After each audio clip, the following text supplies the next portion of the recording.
नमस्कार मेरे प्रिय श्रोताओं। तो आज मैं आपको भाग 6 सुनाऊंगी विमल मित्र द्वारा लिखित उपन्यास पटरानी का। भाग 5 में आपने सुना कि किस तरह लेखक अपनी मेम भाभी को एक बहुत ही बुरे परिवेश में बुरी जगह पर देखकर चकित हुआ और दुखित भी हुआ। अब आगे। मेरी बात सुनकर यूसुफ जैसे चकित हो गया। बोला, नहीं जाएगी? फिर उसने मेम भाभी की ओर आश्चर्य से देखा। मैंने फिर कहा, हाँ हाँ नहीं जाएगी। मेम भाभी ने तड़प कर मेरी ओर देखा, फिर एकाएक यूसुफ की ओर, मानो उसकी समझ में नहीं आ रहा था कि क्या कहे। भीतर ही भीतर मानो किसी गहरी पीड़ा से उसका दिल छटपटा रहा था। मैंने कहा, मेम भाभी तुम नहीं जा सकती, मैं तुम्हें किसी हालत में भी जाने नहीं दूंगा मेम भाभी। मेम भाभी क्रुद्ध नागिन के फन की तरह फुफकार उठी। बोली, हाँ मैं अवश्य जाऊंगी। मैं ये सुनकर अवाक रह गया। थोड़ी देर पहले ही जो इस कदर रोई थी, जिसने यहाँ से छुटकारा पाने के लिए इतनी अनुनय विनय की थी, जिसने इस नरक कुंड से मुक्ति पाने के लिए अभी हाहाकार मचाया था, उसका ये व्यवहार देखकर मेरी बुद्धि खराब हो गई। उस वक्त मुझे क्या पता था कि अचंभित और चकित होना मेरा यहीं ख़त्म नहीं होगा, बल्कि अभी बहुत कुछ बाकी है। मेम भाभी ने यूसुफ के हाथ से गाउन जूते वगैरह सब लेते हुए कहा, अच्छा अब तू जा। मुझे मानो जिद चढ़ गई, अतः मैंने कहा, नहीं मैं नहीं जाऊंगा। मेम भाभी ने कहा, बहुत रात हो चुकी है। मैंने कहा, होने दो। मेम भाभी ने फिर कहा, तेरी माँ तुझे डांटेंगी, तू घर चला जा। मैंने कहा, नहीं मैं किसी भी तरह नहीं जाऊंगा। यूसुफ इतनी देर से हमारी बात तो सुन रहा था, पर हमारा आपस में संपर्क क्या है ये सूत्र उसकी पहुंच से बाहर था।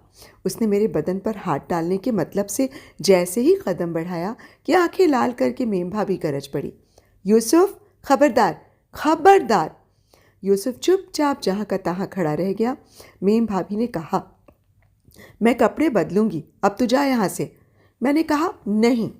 मेम भाभी ने कहा, मेरे पास और कोई दूसरा कमरा नहीं है, तू बाहर जाकर खड़ा हो। तब भी मैंने यही कहा, नहीं मैं बाहर हरगिज़ नहीं जाऊंगा और न ही तुम्हें जाने दूंगा। अब की बार मेम भाभी ने मेरा हाथ पकड़कर मुझे बाहर धकेल दिया। बोली, मैं कहती हूँ तू चला जा यहाँ से। मैंने बाधा डालने की कोशिश की, लेकिन मेम भाभी के हाथ का स्पर्श पाते ही महसूस हुआ मानो मेरे शरीर में बिजली दौड़ गई हो। मेम भाभी क्या सचमुच इतनी कमज़ोर हो गई है?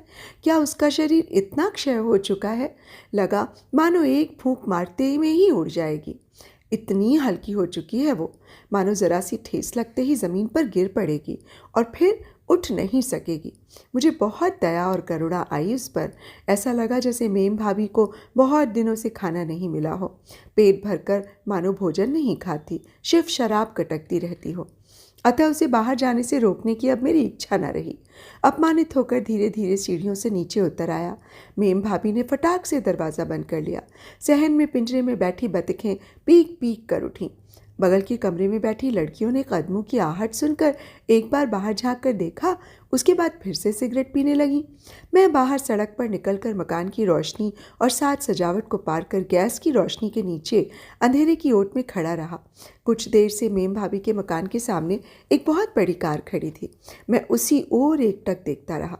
क्षण भर बाद देखा, अंधेरे में एक भौतिक नारी मूर्ति मानो गेट में से निकली हो। मैंने तीखी नज़रों से देखा कि गैस की रोशनी पड़ते ही नकली हीरे चम चम कर उठे। सिल्क का गाउन भी जैसे चमक उठा। मेम भाभी फिर से वैसी ही मोहिनी मूरत बन गई थी। रंग, लिपस्टिक, पाउडर वगैरह से वो दोबारा वही सुंदर स्वस्थ युवती बन गई थी। पल भर बाद कार के पीछे की दोनों लाल बत्तियां जल उठीं। एक सर्र की आवाज़ हुई और गाड़ी धुआं उगलती हुई पूर्व दिशा की ओर निकल पड़ी। हो सकता है मेम भाभी मेरे जीवन का एक साधारण सा भग्नांश ही हो। इतने संपर्कों, इतनी चिंताओं और इतनी समस्याओं से भरे मेरे जीवन में मेम भाभी का क्या महत्व है, ये मैंने सहज ही अनुमान लगा लिया था। उस दिन मेम भाभी के घर से मैं निकल तो आया, पर मेम भाभी को भूल नहीं सकूंगा। मुझे मालूम था। घूम फिरकर रोज शाम के अंधेरे में उसी गली के मोड़ पर जा खड़ा होता और दूर से उस तिमंजले मकान को टकटकी लगाए देखता रहता। शायद कहीं कोई आभास ही मिल जाए, या कोई इशारा या कोई इंगित। मेम भाभी के पुराने मकान के सामने से गुजरता तो बार बार मुड़कर उसे देखता रहता, मानो उस बिल्डिंग के सर्वांग में मेम भाभी के स्पर्श की सुगंध अभी तक बसी हुई हो, मानो उस मकान के पास जाने से मेम भाभी का सानिध्य मिल जाएगा। जिन्होंने केस करके मकान पर अधिकार जमाया है, उन्होंने इस मकान को कभी हाथ तक नहीं लगाया, जैसा था वैसा ही पड़ा रहे। पता नहीं मेरठ या दरभंगा में कहाँ तो रहते हैं वे लोग, हो सकता है वे इसे बेचना चाहते हों। उधर देखते देखते मैं अपने मन में सोचता कि किसका घर है और कौन भोगेगा पता नहीं। मछली ताऊ जी ने कितने अरमानों से बनाया था ये मकान, खुद अपनी देख रेख में मकान बनवाया था। एक दिन अचानक ऐसा हुआ कि मैं मेम भाभी के पुराने मकान के सामने से उसे देखते हुए गुजर रहा था। मेरी नज़र लेटर बॉक्स पर पड़ी। पता नहीं क्यों मुझे बहुत ही उत्सुकता हुई। उसकी फाँक में से देखा तो पता चला उसमें कितनी ही चिट्ठियाँ पड़ी हुई हैं। जाने कब के आए हुए थे वे पत्र। मेम भाभी को ये मकान छोड़कर गए हुए कई दिन बल्कि महीने हो गए थे, पर अभी तक किसी ने इनको हाथ नहीं लगाया और ना कोई देख पाया। ये पत्र लेने वाला वहाँ कोई था भी तो नहीं। उसी दिन रात में मैंने एक लोहे की संडासी लाकर लेटर बॉक्स का ताला तोड़ा और समूची चिट्ठियाँ निकाल लीं। एक तो नहीं बल्कि ढेरों पत्र थे और सब विलायत से आए थे। उस दिन सारी रात मुझे नींद नहीं आई। रात के 2-3 बजे तक कुछ का कुछ सोच सोच कर मैं आकाश पाताल एक किए दे रहा था कि ये कैसे हो सकता है, ये भला क्यों कर संभव होगा। अभी तक मुझे यही पता था कि मेम भाभी अपने माँ बाप की बहुत लाडली इकलौती लड़की है। मेम भाभी के माँ बाप पैसे वाले बड़े आदमी हैं, उनके यहाँ बहुत ऐश्वर्य और आराम है। वो सबको ठुकराकर अपनी जन्मभूमि की ममता छोड़कर सिर्फ अलकेश भैया के प्रेम के चलते ही बंगाल देश की बहू बनकर आ गई है। आज तक मैंने यही सब सुना था, पर अब मेरा सब सोचा हुआ गड़बड़ हो गया। मन ही मन सोचा, तो इतने दिनों से मेम भाभी ने क्या मुझे सब कुछ झूठ कहा था? उसकी तमाम बातें धोखे से परिपूर्ण थीं। क्या उनमें कुछ भी सार नहीं था? पलक झपकते ही मेम भाभी के प्रति मेरा प्रेम मूल्यहीन हो गया। वो ऐसी झूठी है? हाँ, अब पता चला कि मेम भाभी सिर्फ धोखेबाज ही नहीं बल्कि झूठी भी है। क्षण भर में ही मेरा दिल सूना हो गया। मेम भाभी की धोखेबाजी के कारण आत्मीय स्वजन, यार दोस्त सभी मानो मुझे जहर के समान लगे। उस दिन मैं ऑफिस भी नहीं गया और डलहौजी स्क्वायर की बेंच पर बैठे बैठे समूचा दिन बिता दिया। तालाब के पानी के ऊपर बहुत से मच्छर इस पार से उस पार चक्कर काट रहे थे। मैं सारे दिन चुपचाप वहीं बैठा रहा। मेम भाभी के नाम आई चिट्ठियाँ मेरी पॉकेट में कांटे की तरह चुभने लगीं। एक बार तो गुस्से के मारे सोचा सारे पत्र टुकड़े टुकड़े कर पानी में फेंक दूँ। अगर सारे संबंध टूटने ही हैं तो भले ही टूटे। जब मेम भाभी खुद ही मेरे साथ कोई संबंध नहीं रखना चाहती तो फिर मैं ही उनसे कैसे संबंध रखूं? किसी दिन वो अलकेश भैया के घर में विदेश से उसकी बहू बनकर आई थी, बस इससे अधिक और कुछ नहीं हुआ था। यूँ भी कितने लोग मेमे ब्याह कर लाते हैं, लेकिन इस देश में आकर बंगालिन कोई नहीं बन सकी। सिर्फ कुछ दिनों तक उन मेमों ने मिलजुल कर रहने की कोशिश ज़रूर की थी, लेकिन फिर जब मन हुआ तभी वापस अपने देश लौट गईं। इसी तरह मेम भाभी भी हमारे परिवेश में नहीं रह सकी और उसने अपनी राह चुन ली। वहाँ मेरी पसंद नापसंद, अच्छा लगना बुरा लगना आदि कोई महत्व नहीं रखता। पहाड़ के समान वो दिन मैंने किस तरह गुजारा ये मेरा दिल ही जानता है। समूचे कलकत्ते को मैंने छान मारा, पर किस रास्ते से जाकर किस रास्ते पर निकला ये याद नहीं है। ऐसा लगता है मानो मैंने बार बार मेम भाभी के घर के चारों ओर ही परिक्रमा की हो। मेम भाभी को मैं जितना भुलाने की कोशिश करता, मुझे लगता वो उतनी ही अधिक याद आती है। वो दिन कितना भयानक गुजरा वो मुझे आज भी अच्छी तरह याद है। अब उस बात पर ज़रूर हंसी आती है। हंसी आना गलत नहीं है, ये बात आज मैं समझता हूँ, लेकिन उस समय उम्र कुछ बड़ी होते हुए भी शायद बुद्धि मेम भाभी के प्रभाव से आच्छादित थी। रात हो गई, तब मैं हार कर थकावट से चूर क्लांत सा अपने घर को लौट आया। ऐसा क्या एक ही दिन हुआ था मेरे साथ? नहीं, 1 दिन 2 दिन बल्कि कई दिन, कई शामें पागल किसी हालत में गुजरी हैं। कलकत्ते में सब कुछ पहले की तरह ही ज्यों का त्यों था। कहीं कोई व्यवधान नहीं आया था। ट्राम बसें अपने नियमानुसार चल रही थीं। लोगों की भीड़ भी फुटपाथ पर रोज़ की तरह चल रही थी। रात का अंधियारा फैलने के साथ साथ शहर हल्का और पृथ्वी संकीर्ण होती जा रही थी। जिसका जहाँ आश्रय और ठौर ठिकाना था वो वहीं निश्चिंत होकर विश्राम कर रहा था। पर ओह, मुझे उस समय कैसी जानलेवा पीड़ा थी। मेरे दिल की कैसी भयंकर हालत हो रही थी। लग रहा था मानो कोई मुझ पर ज़बरदस्त प्रहार कर रहा हो, मानो किसी ने मुझसे विश्वासघात किया हो या किसी ने मेरा सर्वस्व अपहरण कर लिया हो। मुझे लगा कि सुल्तानगंज के छोटे कुमार साहब मानो मेरे दुश्मन हो। हालांकि छोटे कुमार साहब को मैंने कभी नहीं देखा था। उनके पास अपार धनराशि है और मुझे लगता उसी दौलत का प्रलोभन देकर मानो किसी ने मेरी अंतरात्मा निकाल ली हो। अनेक प्रकार के लोगों की भीड़ में शाम के समय मेम भाभी के मोहल्ले में खड़ा खड़ा मैं देखता रहता। मुझे इतनी भीड़ में कोई देख नहीं सकता था। मैं देखता कि एक कौवा उड़कर आया और मेम भाभी के मकान की मुंडेर पर बैठ गया है। पल भर उसने इधर उधर देखा और उसके बाद उड़कर एक दूसरी छत पर चला गया। दीवार की दरार में एक छोटा सा पौधा उगाया है। ईंट, चूना और बालू की दरार से 2-4 हरी पत्तियां सिर निकाल रही हैं। छत पर बसे बांस में एक लाल पतंग अटक गई है। पश्चिम दिशा वाली रेलिंग पर एक मैला सा गाउन, शमीज और पेटीकोट सा कुछ सूखने को डाला हुआ है। आदि आदि मुझे ये सब इतना लुभावना लगता मानो सामने बहुत ही सुंदर और आश्चर्यजनक दृश्य हो। कौआ, पतंग, पीपल का पौधा, शमीज, पेटीकोट, ये तमाम चीज़ें मेरी नज़रों में अपूर्व सी हो उठी थीं। मैं वहाँ चिलचिलाती धूप या घनघोर बरसात में सड़क पर एक जगह खड़ा होकर ये सब देखता रहता। मैं पत्रों का पुलिंदा बार बार पॉकेट से निकाल कर देखता और वहीं सड़क पर खड़े खड़े पढ़े हुए उन पत्रों को फिर से पढ़ता। लेकिन पत्र भी कोई एक दो तो थे नहीं। मोहल्ले के डाकिये से भेंट होती तो मैं पूछता, मिसेस नोरा स्मिथ के नाम से कोई पत्र आया है क्या? डाकिया अपने बैग टटोलकर कहता, नहीं। मुझे लगता अगर और पत्र मिलते तो और अच्छा होता। इन कुछ पत्रों ने ही मुझे मानो मेम भाभी के अधिक नज़दीक ला दिया था और घनिष्ठ बना दिया। मेम भाभी के नन्हे मुन्ने भाई बहनों के लिखे हुए पत्र, जिनमें नन्हे नन्हे हाथों से लिखे टेढ़े मेढ़े प्यारे प्यारे अक्षर थे। मेम भाभी के बहुत से भाई बहन हैं। मेम भाभी के इतने सारे भाई बहन हैं, या ये क्या पहले मुझे मालूम था? वे खत पढ़ते पढ़ते मुझे महसूस होता कि मैं मेम भाभी को और भी नज़दीक पा रहा हूँ। ऐसा लगता मानो मेम भाभी अपनी कोई सगी हो। मेम भाभी ने मुझसे जो इतनी झूठी बातें कही थीं, उन पर अब न मुझे क्रोध आता था और न दुख होता था। ना मुझे मेम भाभी के अभाव के दिन याद आने लगते, जब जाड़े के दिनों में उसे पहनने को गर्म कपड़े नहीं मिलते थे, पीने को चाय नहीं मिलती थी एवं हाथ पैर सेकने को कोयले तक नहीं जुटे थे। मेम भाभी ने अपने जीवन में क्या कम दुख सहे थे। विंसेंट स्क्वायर की एक अधकचरी गली में एक 20 वर्षीय लड़की 13 भाई बहनों को लेकर एक हाथ से खाना पकाती है और दूसरे हाथ से कपड़ों में साबुन घिसती है। छोटे बच्चों को लोरी गाकर सुलाती है। किसी दिन जब देखती कि घर में खाने को कुछ नहीं तो थैला लेकर बाजार जाती और बीन, आलू, टमाटर, सेम वगैरह चुनकर ले आती। जो सड़ी गली कीड़े पड़ी चीज़ें फेंक दी जाती, वही सब उठाकर लाती। आंख बंद करते ही मेरी कल्पना शक्ति मानो देखने लगती कि एक लड़की थैला लेकर घर से बाजार के लिए निकली है। जब और लोग बाजार कर रहे हैं, उस वक्त उसकी नज़रें सड़क पर जमी हुई हैं। किसी की डलिया से न जाने कब एक बैगन गिर गया है। दुकानदार ने पता नहीं देखा है या नहीं, पर उस लड़की की दृष्टि उसी पर है। उसने भीड़ भाड़ में लोगों की नज़रें बचाकर चुपचाप उसे थैले में डाल लिया।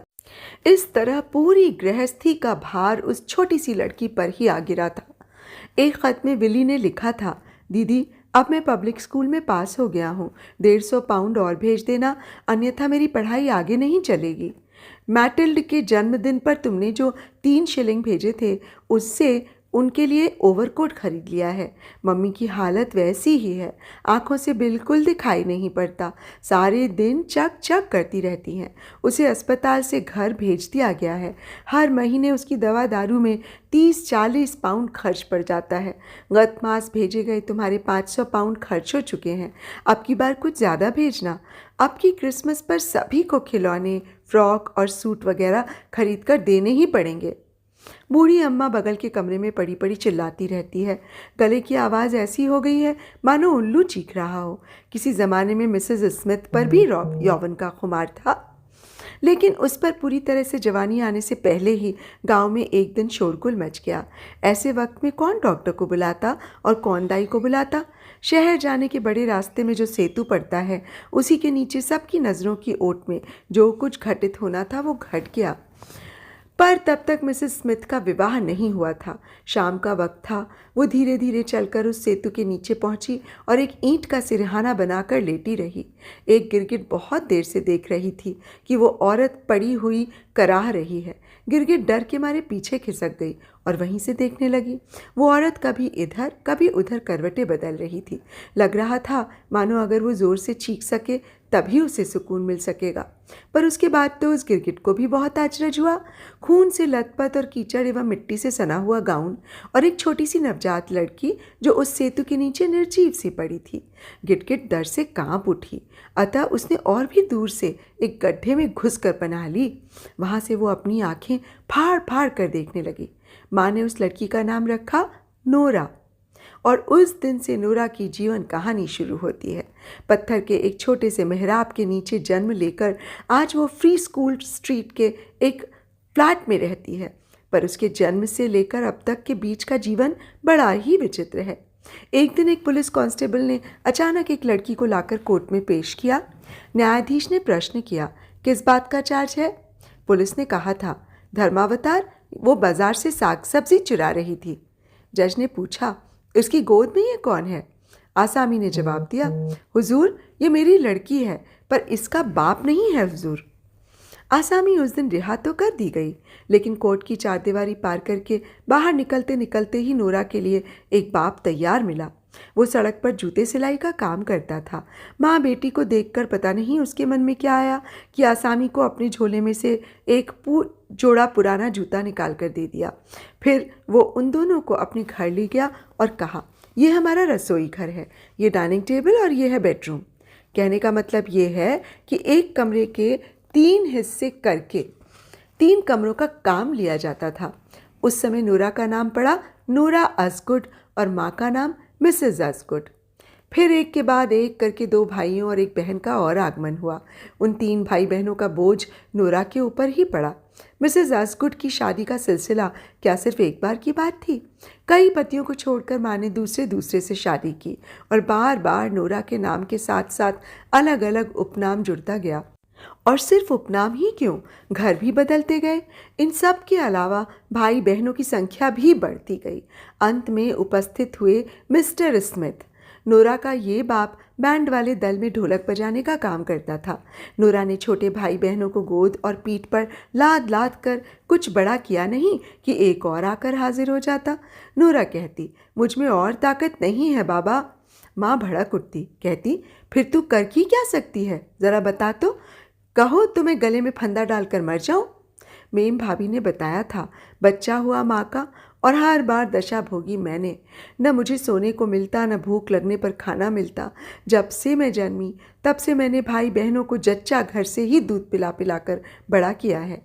छोटी बहन मिनी ने एक ख़त में लिखा है, पिछली बार मेरे जन्मदिन पर मुझे कुछ भी नहीं मिला, अब की बार मुझे एक ट्राईसाइकिल खरीद कर देनी ही पड़ेगी। मेरे पास 13 शिलिंग इकट्ठे हो गए हैं। अगर तुम मेरे पास और रुपए भेजो तो माँ के नाम से मत भेजना, नहीं तो माँ सब ले लेंगी। मझले भाई हेनरी ने लिखा है, दीदी, दर्जी की दुकान में मेरा 3 पाउंड का उधार चल रहा है, अब और उधार नहीं देता वो।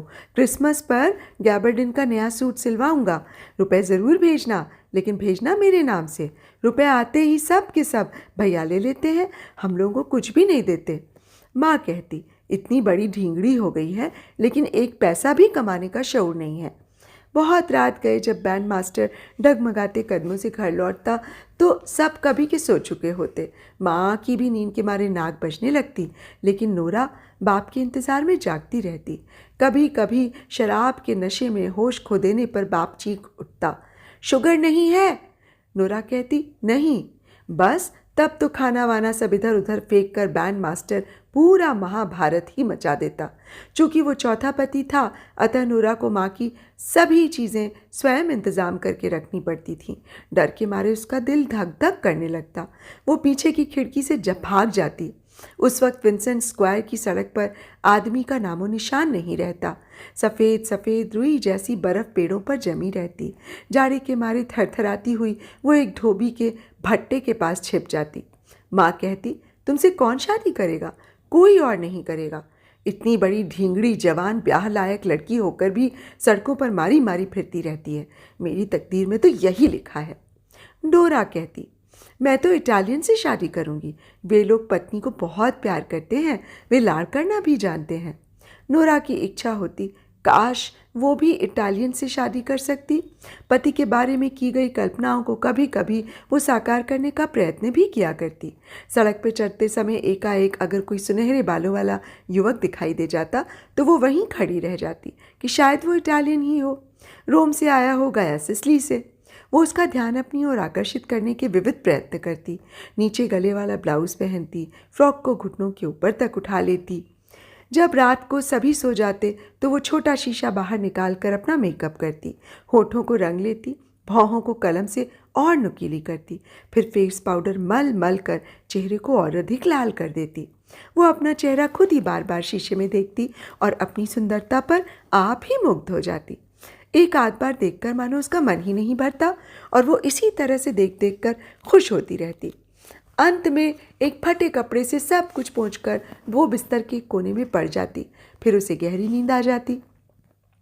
डोरा कहती, उस घोड़े के सिर पर अगर एक पत्थर मार सको तो 1 शिलिंग की शर्त रही।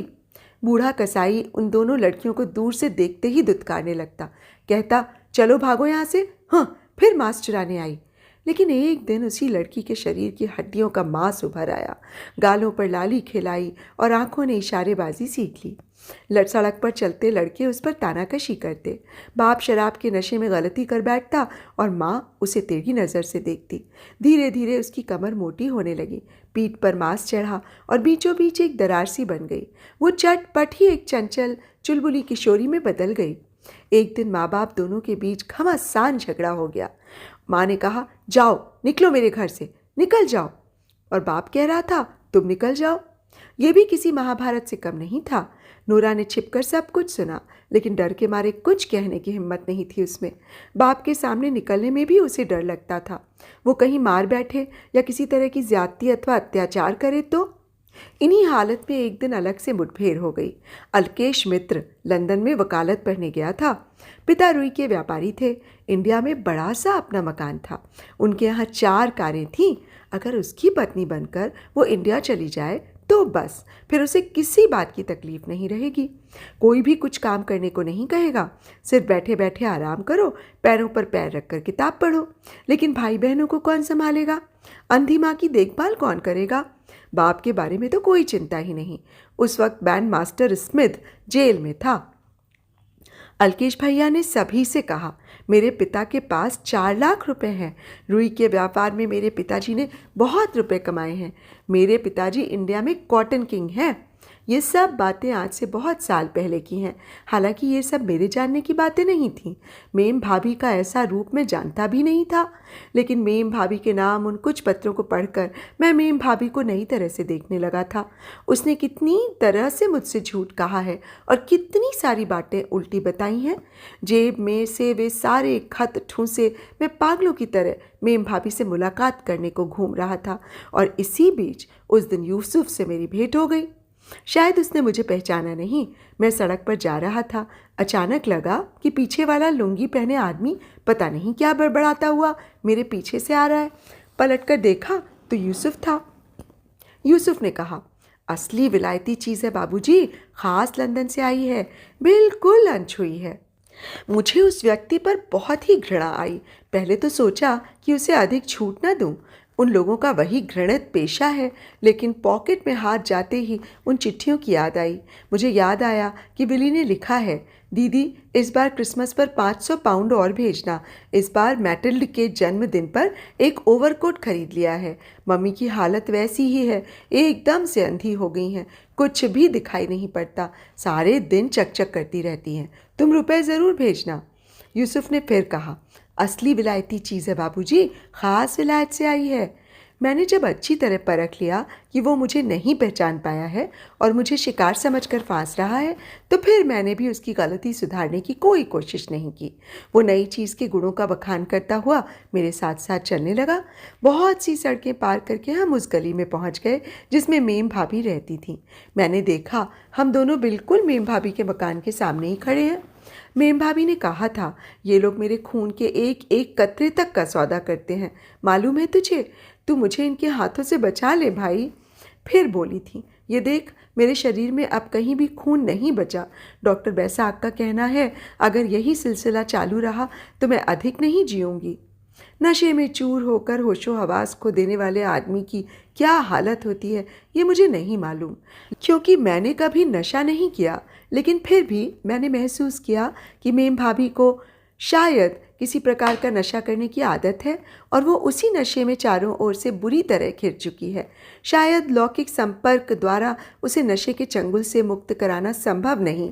कितने ही दिनों तक मैं अपना पढ़ना लिखना छोड़कर अपने आत्मीय स्वजनों को भूलकर एक अनात्मीया और विदेशी नारी के मोह में, जिससे मेरा कोई संपर्क नहीं था, रात दिन चक्कर काटता रहा। यूँ मैंने अपने मन को समझाने की बहुत कोशिश की है कि मेम भाभी मेरी कुछ नहीं लगती। माना कि अलकेश भैया के मरने से पहले वो मेरी कुछ लगती थी, पर अब उससे मेरा कोई नाता नहीं। मेम भाभी ने अपने आप अपना स्वाभाविक पथ ढूंढ निकाला है। वही स्वाभाविक है और यही मेम भाभी का असली रूप है। लेकिन मानव मन को समझा लेना यदि इतना ही सहज होता तो फिर चिंता किस बात की थी। यही कारण था कि अपनी आंखों को बंद करते ही मेरे मन की आंखें स्पष्ट देख लेती कि जिंदगी की समस्याओं का समाधान खोजने के लिए लंदन की सड़कों पर दो लड़कियां घूम रही हैं। सड़क पर चलते चलते उन्हें कैसी पोशाकें पसंद हैं, कैसा पति पसंद है, कैसे जूते पसंद हैं, बस यही बातें उनके दिमाग में चक्कर काटती रहती। डोरा कहती, ये देख, ये जूते मुझे बहुत पसंद हैं। नोरा कहती, तत उसका स्ट्रैप तो बहुत मोटा है। डोरा पूछती, तुझे मोटर में बैठना अच्छा लगता है या मोटरसाइकिल पर? नोरा कहती, इधर देख, इस मोजे पर कीमत लिखी है 7 शिलिंग। कोई भला आदमी क्या खरीद सकता है इतना महंगा? बस दुनिया भर की चीज़ें देखते फिरना और पसंद करना, यही उनका खेल था। चाहे मुट्ठी में कुछ रहे या ना रहे, अपने पास पैसा हो या ना हो, लेकिन पसंद नापसंद करने का अधिकार तो एक भिखारी को भी है। 500 पाउंड भला तुम्हें कौन दे रहा है? ऐसा कौन राजकुमार तुम्हारे इंतजार में बैठा है जो देखते ही तुम्हारे गले में वरमाला डाल देगा? तुम्हारे 13 भाई बहन हैं जिनके फटे कपड़ों में साबुन घिसते घिसते तुम्हारे हाथों में छाले भले ही पड़ जाएं, लेकिन स्वप्न ही देखना है तो फिर 1 पैसे का क्यों देखें? लाख रुपयों का स्वप्न देखेंगे ना। अगर सपने में खाना ही खाना है तो फिर नमक वाला बासी भात क्यों? खाना तो पुलाव वाला ही खाएंगे ना। मेम भाभी ने बताया था। और जब अलग को मैंने देखा तो सोचा, इटालियन पति ना सही, इंडियन कॉटन प्रिंस तो पा ही लिया। मेम भाभी ने आगे बताया था, जब मैं जहाज पर चढ़ने लगी तो डोरा आई थी हमें विदा करने। तब तक उसकी शादी नहीं हुई थी। मैंने अपने मन में सोचा कि बाजी मेरे हाथ ही रही। इंडिया पहुंचते ही मैं रानी बन जाऊंगी, रानी साहिबा बनूंगी। मेम भाभी ने यह भी कहा था। मैंने इंडिया पहुंचते ही डोरा को ख़त लिखा था। मैंने उसमें लिखा था कि यहाँ सभी मुझे रानी साहिबा कहकर पुकारते हैं। मैं बहुत बड़े पैलेस में रहती हूँ और हर रोज़ पार्टी देती हूँ। उस पार्टी में सोने चांदी के काम की पोशाकें पहने राजा महाराजा आते हैं, जो मेरे सामने घुटनों के बल बैठकर मेरा हाथ चूमते हैं। अब इतने दिनों के बाद ये सब बातें सोचकर मुझे अच्छा नहीं लगता है, क्योंकि अब कभी भी और कहीं भी मेम भाभी से साक्षात्कार होने का मुझे डर नहीं है। लेकिन एक लड़की के बड़े बड़े अरमान कितनी दूर तक और किस कदर नीचे उतर सकते हैं, इसका उदाहरण मेम भाभी ही थी। उससे सभी कहा करते थे, इतना घमंड अच्छा नहीं। जिसके पास पहनने को सिल्क का एक गाउन तक नहीं है, उसका दिमाग इतना ऊंचा। मोहल्ले के जो लड़के उस पर व्यंग कसते कि चोरी छिपे उससे मिलना चाहते, जो उससे शादी करने को उत्सुक रहते, उन्हीं की इतनी उपेक्षा करना क्या उचित था? जॉर्ज ही ड्राई क्लीनिंग में धोबी का काम किया करता था।